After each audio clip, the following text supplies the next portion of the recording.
Start करते हैं हम आईसीटी के लिए। तो आज हमारी पहली एक क्लास है आईसीटी की, इंफॉर्मेशन एंड कम्युनिकेशन टेक्नोलॉजी, जिसको हिंदी में आप कहेंगे कि सूचना एवं संचार की प्रौद्योगिकी। अब इसमें हमारा क्या आता है कि एक ब्रॉड टर्म है आईसीटी। इसमें बहुत जैसे कंप्यूटर आ गया, हमारी मोबाइल टेक्नोलॉजी नेटवर्क है, वो सारी टेक्नोलॉजीज इसी में सम्मिश्रित हो जाती हैं, जिनके द्वारा संचार हो रहा है। जैसे refers to technologies that provide access to information through telecommunication computing. तो जैसे हम आजकल देखते हैं ऑनलाइन सभी चीज़ें होती जा रही हैं, एजुकेशन है और बहुत सारी चीज़ें हम देखते हैं कंप्यूटर के माध्यम से हो रही हैं, बहुत स्मार्टफोन पे हो रहा है ये सब। तो ये किसके द्वारा हो रहा है, ये इसी को हम स्टडी करेंगे। तो नीड हमारी क्यों बेसिकली अराइज हुई है हमारी आईसीटी को पढ़ने की, क्योंकि आज के युग में ये हमें एक आम बात हो गई है हमारे लिए, इसमें काम करना, इसके द्वारा कम्युनिकेट करना, संचार करना। तो ये हमारे लिए एक बहुत मतलब एक कॉमन बात हो गई है। तो इसको थोड़ा सा जानना ज़रूरी है, इसको थोड़ा हमें पढ़ना इसलिए पड़ रहा है क्योंकि ये हमारे आजकल के युग की एक बहुत ही कॉमन चीज़ हो गई है। तो इसमें बेसिकली कंप्यूटर आ जाता है हमारा, हमारे स्मार्टफोन्स हैं, जितनी भी हमारी स्मार्ट डिवाइसेस हैं वो सभी इसमें आ जाती हैं। तो आईसीटी उन प्रौद्योगिकी का संदर्भित करता है जो दूर संचार एवं कंप्यूटर के माध्यम से जानकारी तक पहचान प्रदान करती हैं। तो संचार की जो व्यवस्था इसके माध्यम से होती है उसको हम स्टडी करेंगे। तो इसमें क्या आता है, वे हमारा बेसिकली हार्डवेयर, सॉफ्टवेयर, नेटवर्क्स। अब ये सब चीज़ें जो टर्म यूज़ हो रही हैं, हम इनको पहले बेसिक टर्म्स को समझेंगे, पढ़ेंगे, और इसके बाद हम अपना इसमें और जितनी जानकारी है वो देखेंगे, और साथ साथ हम अपने पीवाईक्यूज भी करते रहेंगे। तो जिससे कि हमें पता चल जाएगी कि इससे रिलेटेड हमारे क्वेश्चंस जब आते हैं तो किस तरीके से आते हैं। चलिए हम अब पूरा अपना स्टार्ट कर लेते हैं इसे। तो इनका ये है, इसमें हार्डवेयर आ जाता है, सॉफ्टवेयर, नेटवर्क, मीडिया सभी शामिल होते हैं, जिनका उपयोग डेटा। अब डेटा, ये जो जितनी भी टर्म्स यूज हो रही हैं इनको अब हम देखेंगे, समझेंगे और फिर आगे बढ़ेंगे। तो ये इसमें डेटा किसी भी तरीके का हो सकता है, आवाज हो सकती है हमारी। और हार्डवेयर और सॉफ्टवेयर क्या चीज़ है, इनको पहले पढ़ेंगे। तो इनको संग्रहित करना, प्रसारण करना और संचालित करने के लिए किया जाता है। आईसीटी अब आजकल के युग में इट इज़ वाइडली यूज्ड। कहाँ कहाँ यूज़ हो रही है, हमारी एजुकेशन में यूज़ हो रही है। हम देखते हैं, आप कहीं पे किसी ऑफिस में चले जाइए, बैंक में चले जाइए, तो कहीं पे भी आप जा रहे हैं तो ये एक मतलब कॉमन मीडियम बन गया है आजकल। जैसे कुछ भी कार्य करते तो कंप्यूटर के माध्यम से, बहुत डिजिटल युग जिसे कहा जाता है, वो एक बन है हमारा आज का। तो ये हमें इसीलिए इसको नीड एक बनी हमारी कि आईसीटी को हमें पढ़ना है, जानना है और समझना है। तो आईसीटी का व्यापक उपयोग शिक्षा, शासन, व्यवसाय, स्वास्थ्य, अनुसंधान एवं दैनिक जीवन में किया जाता है। आजकल डे टू डे लाइफ में इसका उपयोग किया जा रहा है। अब इसमें कुछ परिभाषाएं हैं जिनको हम देखते हैं कि आईसीटी से रिलेटेड कुछ परिभाषाएं क्या है हमारी। तो यूनेस्को द्वारा कहा गया है कि आईसीटी क्या है, सामाजिक, आर्थिक और सांस्कृतिक मामलों से संबंधित जानकारी के प्रबंधन के लिए कंप्यूटर और प्रौद्योगिकी का अनुप्रयोग है। Social, economic and cultural matters जो है टेक्नोलॉजी के माध्यम से, वो इसका डिफाइन किया यूनेस्को ने। वर्ल्ड बैंक कहते हैं कि it includes hardware, software, network and media for data network and communication. अब इसमें हम आगे देखते हैं ये क्या चीज़ है जो बार बार यूज हो रही है हमारी, हार्डवेयर क्या है, सॉफ्टवेयर क्या है। तो ये जो बेसिक टर्म्स है पहले हम इनको क्लियर कर लेते हैं। तो इनको क्लियर करते हुए जब हम चलेंगे तो सबसे पहले हम देख लेते हैं कि हमारा जो है कि बेसिस इसका क्या है, वो एक कंप्यूटर से बेस वो है। तो सभी सी चीज़ें जो जुड़ी हुई हैं हमारी बेसिकली, वो एक कंप्यूटर से जुड़ी हुई है। तो कंप्यूटर क्या है, आज के आधुनिक युग की वो बन गई है। अब इसका जब शुरुआत हुई तो वो हम एक बार देखते हैं कि सबसे पहले जब हुई है तो क्या चीज़ थी। तो उसके लिए हम थोड़ा देखते हैं। सबसे पहले एक कैलकुलेटिंग डिवाइस हुई जिसको अबैकस कहा गया। तो शुरू से ही मतलब एक नीड सी रही कि किसी तरीके से हमें हमारा जो कार्य है उसको थोड़ा सा आसान बनाया जाए। तो उसको आसान बनाने के लिए सबसे पहले जो यूज़ हुआ उसको हम थोड़ा सा देखते हैं। मैंने स्क्रीन शेयर किया है, अभी आपकी स्क्रीन पे शो हो जाएगा ये। तो हम देखते हैं जब कंप्यूटर की हिस्ट्री के बारे में, तो सबसे पहले एक डिवाइस हुई थी अबैकस। तो ये कहाँ पे इन्वेंट हुई थी? ये मेसोपोटामिया में इन्वेंट हुई थी। तो ये इसमें क्या था, कैलकुलेशन के लिए बीट्स होती थी जिसके माध्यम से कैलकुलेट किया जाता था। तो अपनी कैलकुलेशन, अपने वर्क को आसान बनाने की जो एक इच्छा थी मानव की, तो वो शुरू से ही रही है। तो वो किसी भी तरीके से धीरे धीरे जैसे जैसे वो एडवांसमेंट हुआ, विकसित हुआ उसका दिमाग, तो और ज्यादा इसमें एक्सप्लोर हुआ। और धीरे धीरे जो आज के युग में देखते हैं, कॉम्पैक्ट डिवाइसेस आ गई हैं हमारे पास, जो कि इतना जल्दी कम्युनिकेशन हमारा हो जाता है जिसके द्वारा। तो वो आज का धीरे, ये जब हुआ है ये बहुत पहले से होता जा रहा है, और इसका डेवलपमेंट धीरे धीरे और रिफाइन होता जा रहा है और अच्छा हो गया। फिर हमारे नेपियर बोन्स हैं। नेपियर बोन्स की एक मैनुअली ऑपरेटेड कैलकुलेटिंग डिवाइस होती थी जो ब्लेज पास्कल के द्वारा इन्वेंट हुई थी। तो ये हल्का सा हम बस थोड़ा सा पढ़ रहे हैं, जिसकी थोड़ा सा जानने की कोशिश बस कर रहे हैं।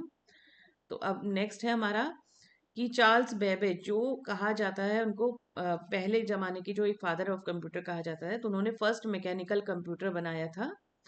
इसी तरीके से जब इन्वेंशन होते रहे और आज का हमारा जो है वो, अब आज का जो हम देखते हैं वो आज का उसमें एक बिल्कुल रिफाइंड हमारे पास डिवाइस है। चलिए अब हम अपने कंप्यूटर को स्टडी करते हैं कि कंप्यूटर क्या चीज़ है जिसका हम आजकल यूज़ इतना ज़्यादा कर रहे हैं। हम ऑनलाइन पढ़ाई भी कर रहे हैं, तो ये सब ज़्यादा इतनी जल्दी से हम कम्युनिकेट कर लेते हैं, कहीं दूर बैठे हैं आप लोग और मैं आज आपके साथ जुड़ गई हूँ। तो ये सब किसके द्वारा हो रहा है? ये आईसीटी के हेल्प से ही हो रहा है। तो सबसे पहले जानते हैं हम कंप्यूटर को। तो कंप्यूटर क्या है हमारा? कंप्यूटर एक इलेक्ट्रॉनिक मशीन है। जैसा हम जानते हैं कि ये इलेक्ट्रिसिटी से जनरेट होता है इसका, तो ये इलेक्ट्रॉनिक डिवाइस है। अब ये क्या करता है? डेटा को इनपुट के रूप में लेता है। डेटा क्या है? इंफॉर्मेशन है। जो भी हम चीज उसमें डाल रहे हैं कंप्यूटर में, वो डेटा है हमारा। जो निकल के आ रहा है वो भी डेटा है। इनपुट क्या है? इनपुट वो है जो हम कंप्यूटर के अंदर डालते हैं।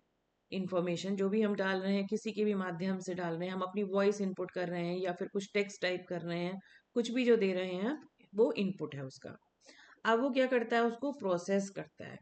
तो उसके अंदर ऐसा होता है कि वो उसने जो भी लिया हमसे इंफॉर्मेशन, उसको वो प्रोसेस करता है, उसको मतलब अपने उसको रिफाइन करता है, स्टोर करता है। स्टोरेज का भी उसके पास एक जरिया होता है कि जहाँ पे वो उसको स्टोर करता है। फिर उसके परिणाम को, उसके बाद उसका क्या आउटपुट आया, भाई जैसे आप कैलकुलेटर देखते हैं तो आप उसमें नंबर्स डालते हैं, कोई ऑपरेशन करते हैं और आपको रिजल्ट मिलता है। तो सिमिलरली कंप्यूटर क्या करता है? एक इनपुट लेता है कुछ आपसे और उसको प्रोसेस करता है, फिर आपको रिजल्ट दे देता है जो कि आउटपुट कहा जाता है। तो कंप्यूटर का बेसिक फंक्शन हम देखते हैं, पढ़ते हैं। तो वो क्या है कि ये रिसीव करता है डेटा हमारे इनपुट डिवाइसेस से। तो जो डिवाइस हमारा इनपुट ले रही हैं, जो हमसे इंफॉर्मेशन ले रही हैं और कंप्यूटर को दे रही हैं, अंदर दे रही हैं प्रोसेस करने को, तो वो कही जाती हैं हमारी इनपुट डिवाइसेस। जैसे हमारा कीबोर्ड हो गया, माउस हो गया, स्कैनर हो गया, स्कैनर से हम स्कैन कर सकते हैं डॉक्यूमेंट्स। वो हो गया हमारा माइक्रोफोन हो गया, जिसके द्वारा हम अपनी वॉइस को इनपुट कर रहे हैं। तो वो सब क्या चीज़ें हो गई जिसके द्वारा हम कंप्यूटर को कुछ इंफॉर्मेशन दे रहे हैं कि अब आप इस पे कार्य करो और हमें इसका रिजल्ट दो। तो वो हमारा इनपुट हो जाता है। अब आगे बढ़ते हैं इसमें हम। तो आगे है हमारा इसको प्रोसेस करना। अब प्रोसेस करने के लिए कंप्यूटर में क्या है? एक सेंट्रल प्रोसेसिंग यूनिट, जिसको सीपीयू कहा जाता है। जिस प्रकार हमारा हृदय कार्य करता है, तो उसी प्रकार कंप्यूटर में एक सीपीयू कहा जाता है कि वो एक हृदय या उसके ब्रेन की तरह है, जो कि मेन है, उसका केंद्र है, जहाँ पे सारी प्रोसेसिंग होती है। जहाँ पे जो भी हमें रिजल्ट जो मिलता है वो वहाँ की प्रोसेसिंग के बाद मिलता है हमें। तो प्रोसेसिंग में कंप्यूटर सीपीयू की मदद से डेटा को प्रोसेस करता है। जो भी हमने डेटा डाला उसको प्रोसेस किया उसने, और फिर वो स्टोर करता है। अब स्टोरेज किस तरीके से होती है? रैम और रोम, यहाँ पे एग्जांपल्स दिए गए हैं। Random access memory, read only memory. कुछ ऐसे टर्म्स आएंगे आईसीटी में, आप एक पेपर अपना ऐसा बनाइए रजिस्टर का कि जहाँ पे आप फुल फॉर्म्स लिखिएगा।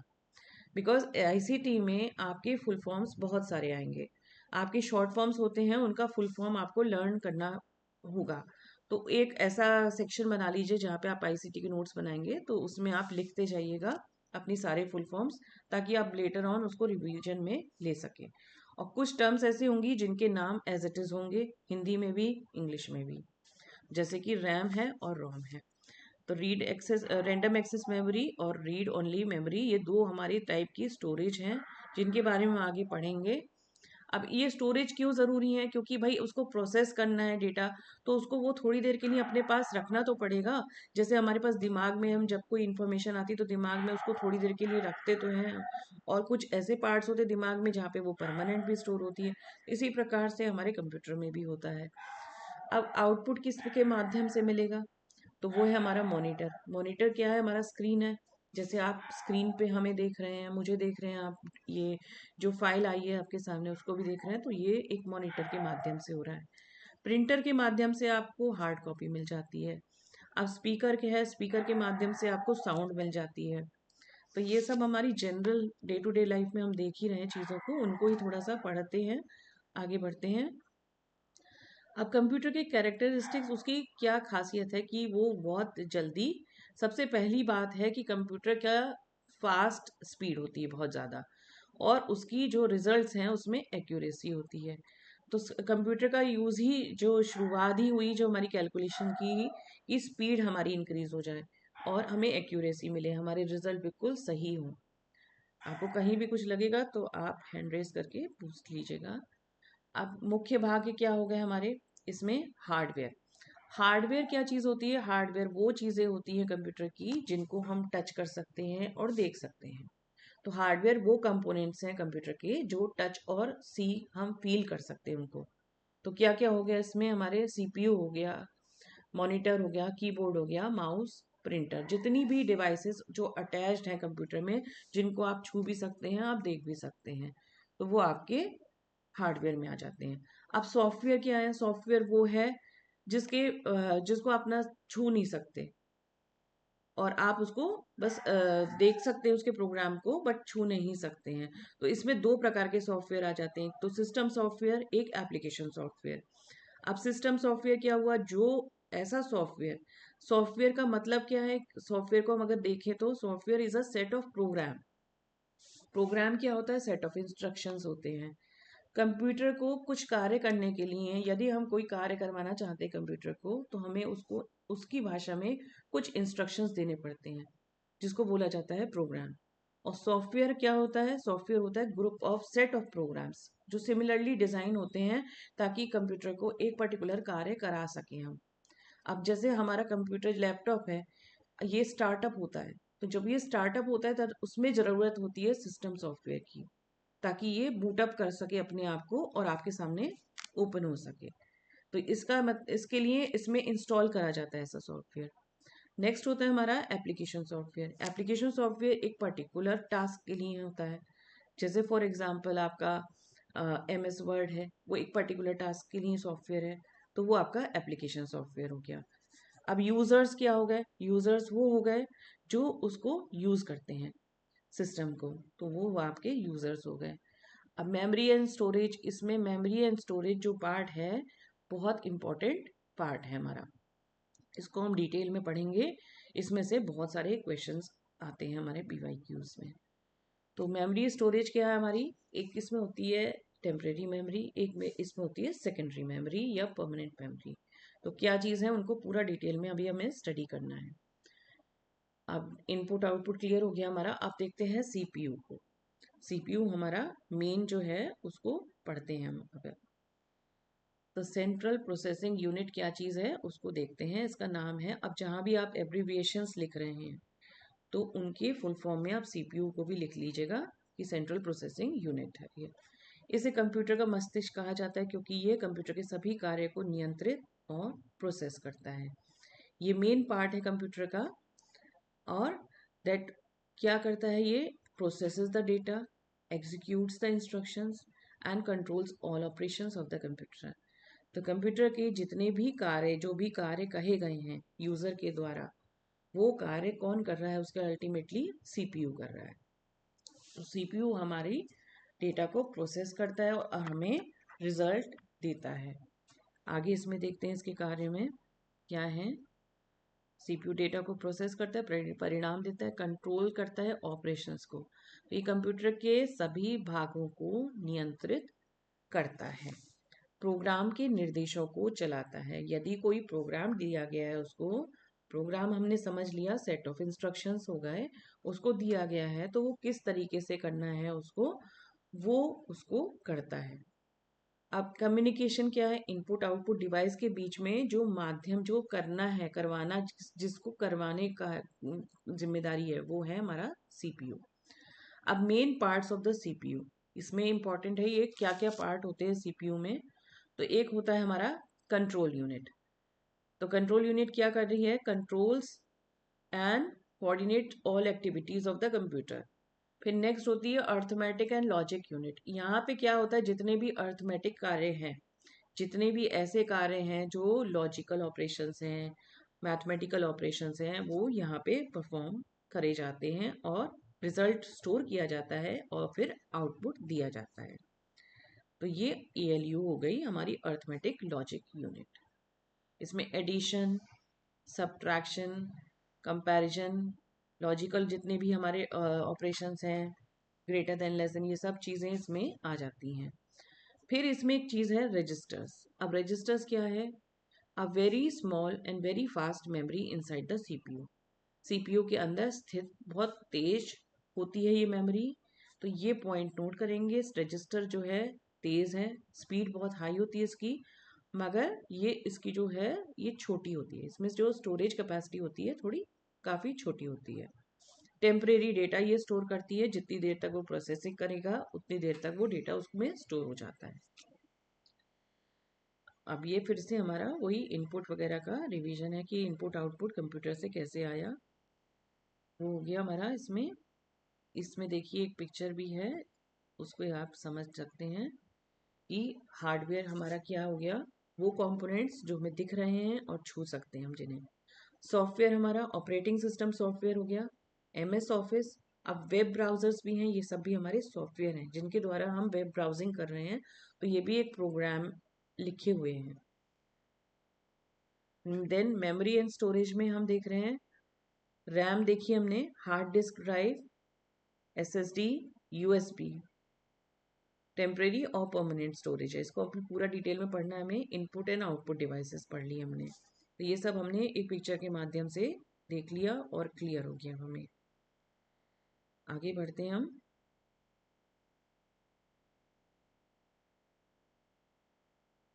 चलिए आगे देखेंगे हम इनपुट डिवाइस और आउटपुट डिवाइस को अच्छे से क्लियर करते हुए अपने कंसेप्ट को।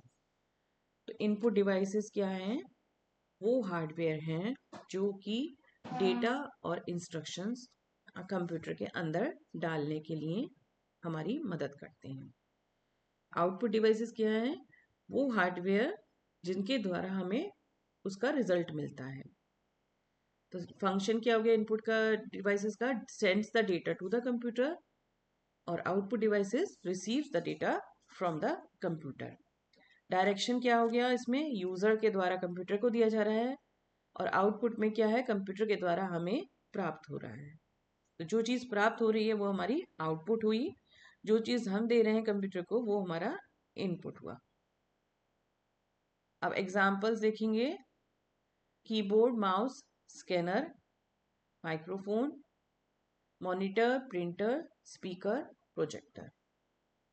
टाइप ऑफ डेटा क्या हो गया यहाँ पे, जब हम इनपुट करेंगे तो वो हमारा होता है रॉ डेटा, क्योंकि उस पर हमने कोई कार्य नहीं किया हुआ है, हम सीधा उसको कंप्यूटर को भेज रहे हैं। अब आउटपुट के बाद क्या मिला हमें, प्रोसेस्ड करा हुआ डेटा, हमें जो भी रिजल्ट चाहिए था प्रोसेस्ड करके उसने, कंप्यूटर ने हमें वापस कर दिया है। चलिए अब हम देखेंगे मेमोरी के पार्ट को। तो कंप्यूटर मेमोरी का मतलब क्या होता है, पहले उसको देखते हैं, समझते हैं। कंप्यूटर मेमोरी क्या है, जहाँ डेटा, इंस्ट्रक्शंस, रिजल्ट्स को वो कंप्यूटर स्टोर करता है ताकि कंप्यूटर इनको प्रोसेस कर सके। ठीक है, तो कंप्यूटर के में जहाँ पे डेटा, इंस्ट्रक्शंस और परिणाम को स्टोरेज हुई, फिर उसको कंप्यूटर उसको प्रोसेस कर सके, वो उसकी मेमोरी कही जाती है, वो उसकी क्षमता कही जाती है, जबकि वो वहाँ पे स्टोर कर सकता है उस चीज़ को। अब टाइप्स क्या है, पहले पहले अगर हम देखें तो मेन मेमोरी है हमारी प्राइमरी मेमोरी और सेकेंडरी मेमोरी।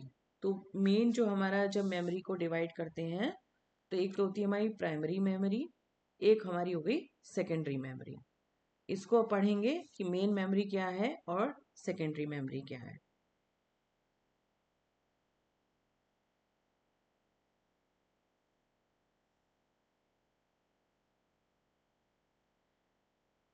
प्राइमरी मेमोरी क्या हुई, तो उसको देखते हैं हम। ये क्या होती है, हमारी मेन मेमोरी कही जाती है कंप्यूटर की। और सेकेंडरी मेमोरी एक external storage use to store data permanently. अब ये थोड़ी सी बातें हमें यहाँ पे जो पॉइंट्स हैं उनको याद रखना है। प्राइमरी मेमोरी कंप्यूटर की मुख्य मेमोरी होती है जिसमें प्रोसेसिंग के समय डेटा रखा जाता है। सेकेंडरी मेमोरी बाहरी स्टोरेज होती है जिसमें डेटा स्थायी रूप से स्टोर किया जाता है। अब यहाँ पे प्राइमरी मेमोरी क्या है, directly assessed by the CPU. CPU उसको असेस कर सकता है। अब यहाँ जो सेकेंडरी मेमोरी है वहाँ पे सीपीयू नहीं जाएगा क्योंकि वो थोड़ा अलग को हटके है, तो वहाँ पे जाके स्टोर कर रखा है हमने परमानेंटली जाके। अब प्राइमरी मेमोरी की स्पीड जो है बहुत फास्ट होती है और सेकेंडरी मेमोरी की जो स्पीड है वो उतनी फास्ट नहीं होती है as compare to the primary memory. मगर जब स्टोरेज पे आएंगे तो प्राइमरी की स्मॉल है कैपेसिटी और सेकेंडरी की स्टोरेज डिवाइसेस जो हैं हमारी, उनकी मेमोरी की कैपेसिटी बहुत ज़्यादा होती है। यहाँ पे हम काफ़ी सारा इंफॉर्मेशन स्टोर कर सकते हैं। अब इनकी कॉस्ट देखें तो ये हमारी एक्सपेंसिव होती है और जब वहाँ जाएंगे तो थोड़ी कम एक्सपेंसिव होगी। इसके एग्जाम्पल्स अभी हम देखेंगे। अब वोलाटाइल, वोलाटाइल वर्ड हम याद रखेंगे। वोलाटाइल का मतलब होता है टेम्परेरी, मतलब स्विच ऑफ हो गया और वो इरेज हो गया। ये वाली मेमोरी ऐसी है कि जैसे ही स्विच ऑफ हो गया कंप्यूटर आपका तो वो वहां पे इरेज हो गया। तो जितने टाइम को उसको सीपीयू को चाहिए था वो काम करना था उस पे, तो उतने टाइम के लिए जहाँ पे वो स्टोर कर रहा था उसको उसको कहेंगे हम मेन मेमोरी, प्राइमरी मेमोरी। अब यहाँ पे क्या है, सेकेंडरी वाले में नॉन वोलेटाइल। नॉन वोलेटाइल जो टर्म है ये आपके एमसीक्यू में आ सकती है कि नॉन वोलेटाइल मेमोरी कौन सी होती है। तो नॉन वोलेटाइल जब वो लिखेंगे तो नॉन वोलेटाइल ही लिखेंगे, वो हिंदी इंग्लिश में मेरे ख्याल से एक ही शब्द इसमें आ जाएगा। तो ये स्थाई आपकी मतलब परमानेंट है, यहाँ से इरेज नहीं होगा। आपका कंप्यूटर स्विच ऑफ भी हो गया तब भी वो इरेज नहीं होगा। पर्पस क्या है इसका, करेंटली जहाँ पे प्रोसेसिंग हो रही है तो वो प्राइमरी मेमोरी यूज हो जाएगी और जब लेटर यूज के लिए चाहिए, हमें आगे के लिए चाहिए, तो वो सेकेंडरी मेमोरी में स्टोर हो जाएगी। अब दो प्रकार हैं यहाँ पे, रैम एंड रोम। यहाँ पे क्या है, हार्ड डिस्क है, compact disc, DVD, pen drive. तो अभी और भी अभी एग्जांपल्स देखेंगे इनके, आगे देखते हैं हम। अब रैम और रोम जो दो वर्ड्स आ रहे हैं इनको समझेंगे कि ये रैम क्या है और रोम क्या है। रैम है हमारी टेम्परेरी मेमोरी, ये बहुत फास्ट है, use during current processing, data is lost when the power is of. तो ये पॉइंट्स हैं हमारे रैम के। अब रोम क्या है हमारी, ये परमानेंट मेमोरी है, स्टोर स्टार्टअप इंस्ट्रक्शंस। रोम में क्या होता है, हमारे बेसिक इनपुट आउटपुट इंस्ट्रक्शंस जिसको बायोस बोला जाता है। तो वो बूट अप प्रोसेस में, जो कंप्यूटर के स्टार्टअप प्रोसेस में फर्मवेयर के द्वारा, जिस फर्म से आपका कंप्यूटर आया है उसको फर्मवेयर बोला जाता है, वो वहाँ पे स्टोर्ड रहते हैं और वो हमेशा ही स्टोर्ड रहते हैं। Data remains even when the power is switched off. यहाँ पे ये परमानेंट भी है, स्टिल ये प्राइमरी में ही आ रही है।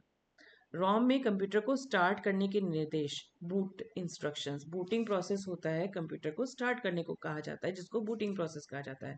तो रोम बायोस जो होता है, तो रोम का बेसिक इनपुट आउटपुट इंस्ट्रक्शंस जो होते हैं कंप्यूटर में फीडेड होते हैं, जहाँ से भी वो कंप्यूटर परचेज किया जाता है उस कंपनी के द्वारा, वो कंप्यूटर को स्टार्टअप करने का जो इंस्ट्रक्शंस दिया जाता है program, that is known as the booting program. पहले से स्टोर रहते हैं और बिजली बंद होने पर भी डेटा सुरक्षित रहता है। तो यहाँ पे आप कंप्यूटर को कभी कई बार बंद कर लेते हैं, कई बार उसको ओपन कर लेते हैं, तभी वो बूटअप हो जाता है, तभी वो स्टार्टअप हो जाता है। तो this is wrong. Read only memory, अच्छा रीड ओनली मेमोरी का मतलब क्या है कि यहाँ पे कुछ भी लिखा नहीं जा सकता, फिर सिर्फ यहाँ से रीड ओनली मेमोरी रहेगा। तो ये इनके पॉइंट्स हैं जो इम्पोर्टेंट है।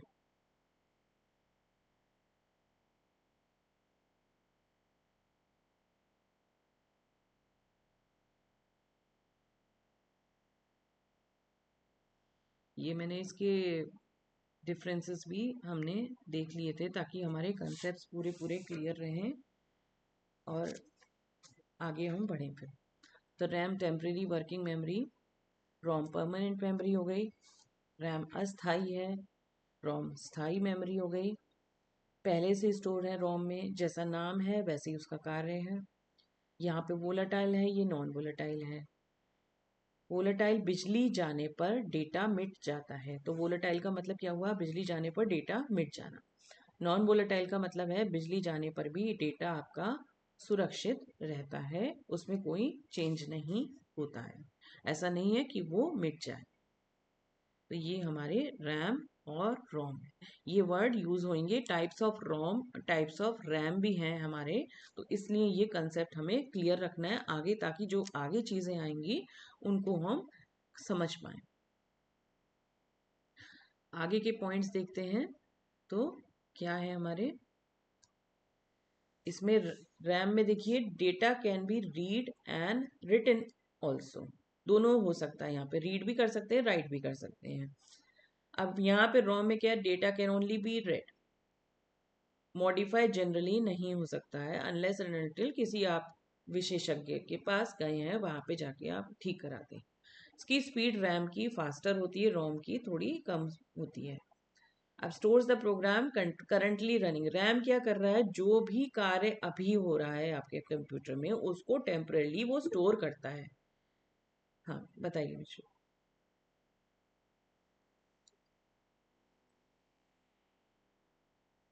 स्क्रीन नहीं आ रही है? अच्छा अब ये आ रही है मैम? अभी तक नहीं आई है अभी तक? अच्छा अच्छा। अच्छा चलिए इसको फिनिश कर लेते हैं आज हम।